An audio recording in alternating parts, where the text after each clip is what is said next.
y'all, so today we're going to be talking about how to improve your self-portrait photography. And by no means whatsoever am I saying I'm just the best self-portrait photographer and only take these tips from me and yada yada yada.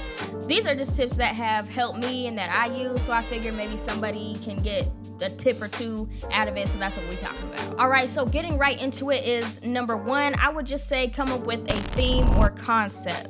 And coming up with a theme or concept is going to help you out, try to figure out maybe what location you want to be at, what colors you want to use, maybe an outfit.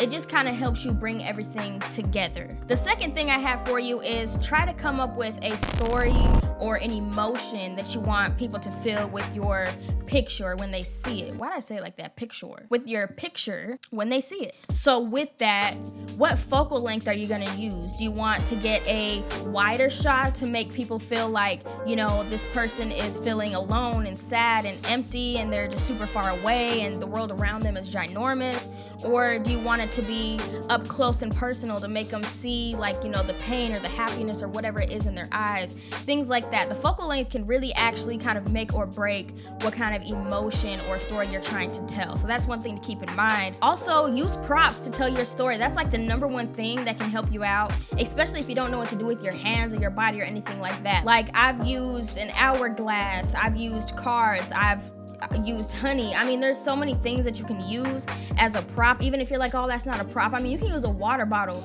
as a prop and make it look cool, or maybe just drinking water, pouring it, like, I mean, anything you can use to help convey your story or your feeling or whatever, just use props. This is kind of like a 3-point situation with the story and the feeling. Hand in hand with that, you know, like, what's the mood you're going for? Or if you're going with happy and things like that, you want to make sure you have happy lighting. You don't want somebody to necessarily, I mean, there's artistic ways to switch it up. Obviously, it's at your own taste. You know, you don't want to take a picture and want somebody to feel like happy and laughing and X, Y, and Z, but they're in like a dark, grungy place.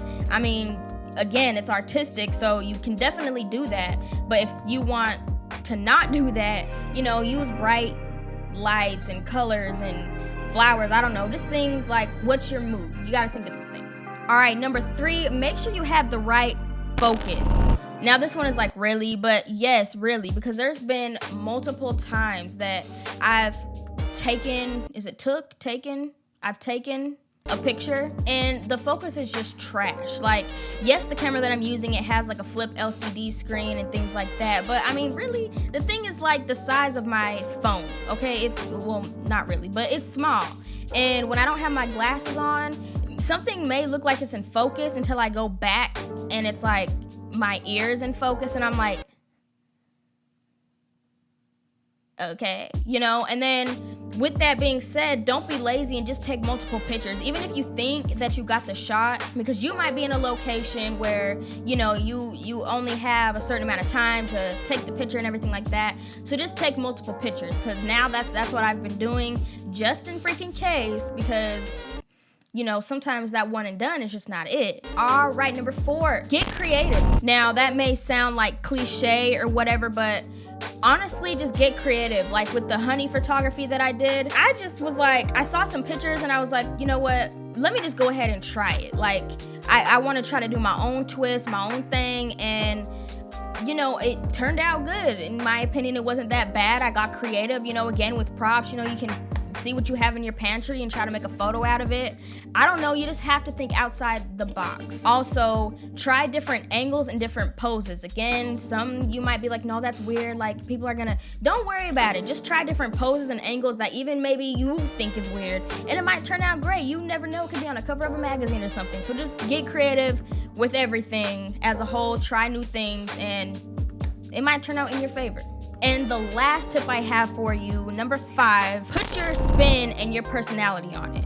Now, with this, I feel like photography is a form of art, so, you know, it's subject to be whatever people gravitate to. Some may like it, some may not, but you need to put like your little twang on it and just kind of, you know, just put your spin on it. Like, in the last couple of months, I've just been trying to play around with my edits and everything like that, and I've kind of came up with a style, I guess, for myself. And I don't really like to use the word style because within this past year, I don't necessarily like to put a label on anything, but that's a whole nother subject. For lack of better words, I came with my own style. And I feel like it's just more personal to me because it's my form of art for my photography. You know, I feel like we need more originality in this world. So just put like your spin on it, whatever you think looks good in the edit, go with it. Don't worry about, you know, this person isn't gonna like it or it doesn't match my whatever. Just go with your form of art and be original. I feel like if you can put your personality into it and not focus on so much of what people are going to think of it or yada yada yada, you'll be more comfortable in front of the camera trying to take your self-portraits and everything like that, getting creative and